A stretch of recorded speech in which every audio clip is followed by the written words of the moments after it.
Hey guys, it's Amber here with eTrailer. One thing about me is I love planning trips. Whether it's a European vacation or a local camping trip, I just love planning all the details and getting out there and having fun. And some of the trips that I planned are camping trips, whether it's been a small friend camping trip or even a larger 20-person team camping trip here at eTrailer. I love to help plan these things, and part of that planning is renting a camper. So I'm going to tell you some of the things that I learned along the way, usually the hard way, about renting a camper and planning the perfect camping trip so you guys can have a great trip as well. My first tip is to plan ahead and book early. You might already be running behind. For example, right now it's March here. A lot of the spots were already filled up through October when we tried to book this spot. We were lucky to get a campsite here. But if you're looking for a spot, especially between Memorial Day and Labor Day, which is camping season, you definitely want to book as many months ahead as you can. It's going to be especially true if you're looking for a spot with electric and water hookups, because those do tend to fill up faster than the primitive camping sites.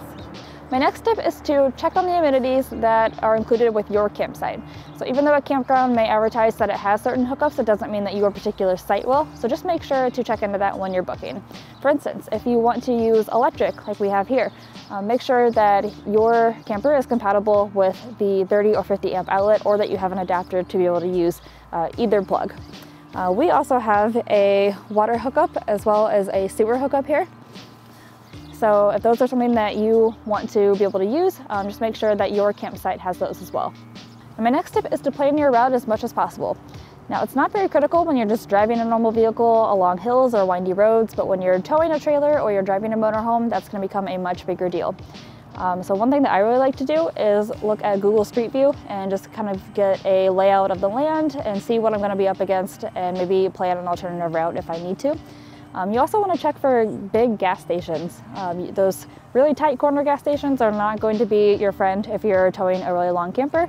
So again, Google Street View is really great for just figuring out how much room you're going to have and what something's going to look like ahead of time.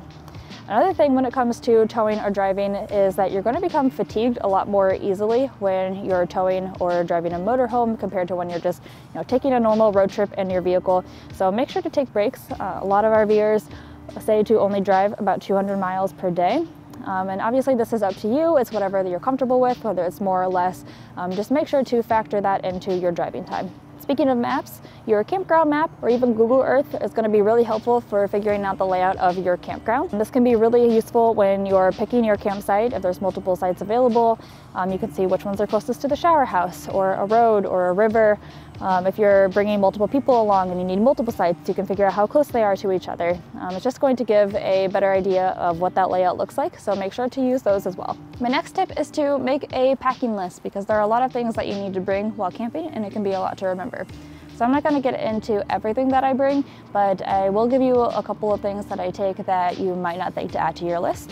The first thing is going to be some kind of easy fire starter or flare like this one. It can be a little bit difficult to just use the sticks at the campsite and a traditional lighter to make a fire. So some kind of easy fire starter is going to be number one. The next thing is an extension cord and an adapter. In case your camper plug doesn't, or your current cord doesn't reach from your camper plug to your power pedestal, and in case you don't have the right outlet for your 30 or 50 amp power pedestal, you want to make sure that you have both of these so you can always have power.